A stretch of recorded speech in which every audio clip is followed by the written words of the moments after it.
Welcome to প্ৰতিদিন জিকে। আজি আমি আলোচনা কৰিম অসম বুৰঞ্জীৰ কেইটামান গুৰুত্বপূৰ্ণ প্ৰশ্ন উত্তৰ।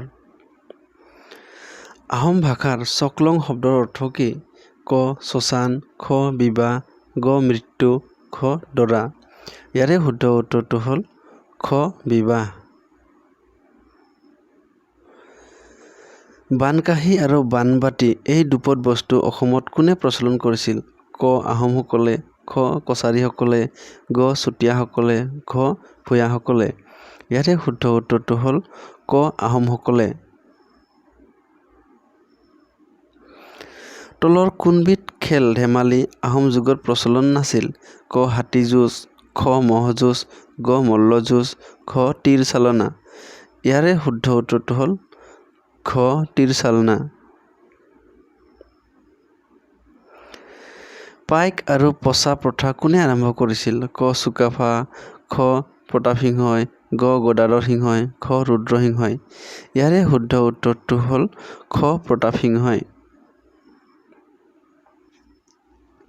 ইয়াণ্ডাবু সন্ধি সংঘটিত হৈছিল ক 1822 খ্ৰীষ্টাব্দত, খ 1826 খ্ৰীষ্টাব্দত, গ 1824 খ্ৰীষ্টাব্দত, খ ইয়াৰে এটাও নহয়।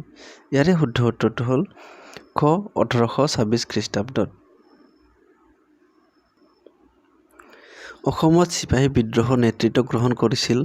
ক মণিৰাম দেৱানে, খ গমধৰ কোঁৱৰে, গ গোপীনাথ বৰদলৈয়ে, খ তৰুণৰাম ফুকনে।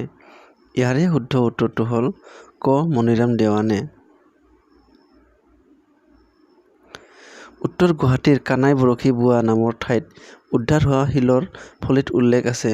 ক মোগল আসাম আক্ৰমণ, খ তুৰ্কীসকলৰ কামৰূপ আক্ৰমণ, গ আহোম কোচৰ যুদ্ধ, খ এটাও নহয়। ইয়াৰে শুদ্ধ উত্তৰটো হ'ল খ তুৰ্কীসকলৰ কামৰূপ আক্ৰমণ। বংগৰ চুলতান হুছেইন শ্বাহে কেতিয়া কামৰূপ আক্ৰমণ কৰিছিল? ক 1398 খ্ৰীষ্টাব্দত, খ 1498 খ্ৰীষ্টাব্দত, গ 1502 খ্ৰীষ্টাব্দত, খ এটাও নহয়। ইয়াৰে শুদ্ধ উত্তৰটো হ'ল খ 1498 খ্ৰীষ্টাব্দত। হাজোৰ পুৱামক্কা তলৰ কোনজন ধৰ্মগুৰুৰ কবৰস্থান?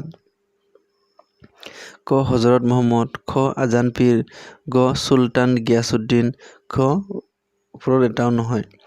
ইয়াৰে শুদ্ধ উত্তৰটো হ'ল গ চুলতান গিয়াছুদ্দিন।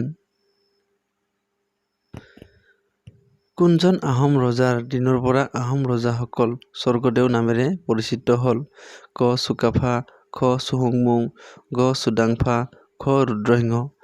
ইয়াৰে শুদ্ধ উত্তৰটো হ'ল খ চুহুংমুং।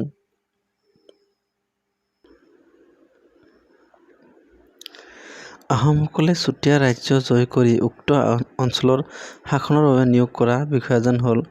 মৰংগী খোৱা গোসাঁই, খ শদিয়া খোৱা গোসাঁই, গ বৰবৰুৱা, ঘ বৰফুকন।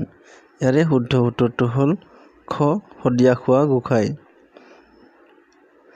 যদি ভিডিঅ'টো ভাল লাগিছে লাইক, শ্বেয়াৰ আৰু কমেণ্ট কৰিবলৈ নাপাহৰিব। ধন্যবাদ।